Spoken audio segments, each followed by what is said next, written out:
যদি বিল্ডিং এর কাজ কে করেন তাহলে আপনারা লেবার দিয়ে যদি এই ধরনের গাঁথা খুদান তো একটা গাঁথা 5 ফুট বাই 5 ফুট একটা গাঁথা মিনিমাম আপনার 1000 টাকা নিব। ধরেন দুইটা তিনটা লেবারে খুব মিনিমাম। আর যদি আপনারা এই ধরনের জেসিবিটা খুদেন তাহলে একটা গাঁথা ঘন্টায় নেয় 1500।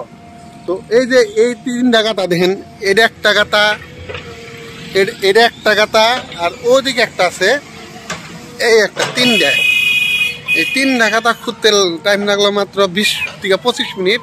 এই 4 নম্বর গাঁথা খুদালো হলো ধরেন 1 ঘন্টায় গাঁথা খুদা হবো কমো 6টা থেকে 7টা।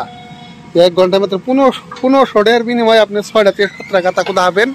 1000 টাকার বিনিময়ে মাত্র একটা গাঁথা, তাও লেবাররা খুদবার চায় না।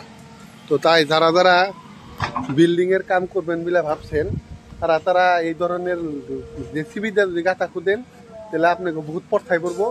বা যদি হাজিরা করান বা মিস্ত্রিরা যদি ধরেন কোনো মিস্ত্রিরা যদি স্কোয়ার ফুট হিসেবে নিচ্ছেন তাহলে এই ধরনের জেসিবিটা যদি করেন তাহলে আপনি করে লাভ আর কি।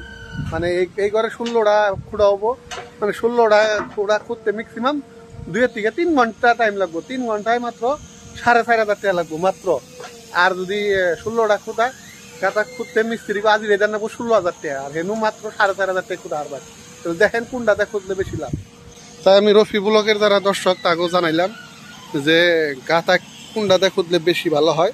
দেখেন এটা একটা বিল্ডিং, অলরেডি 4টা গাঁথা আমার আরম্ভ করে নিছে।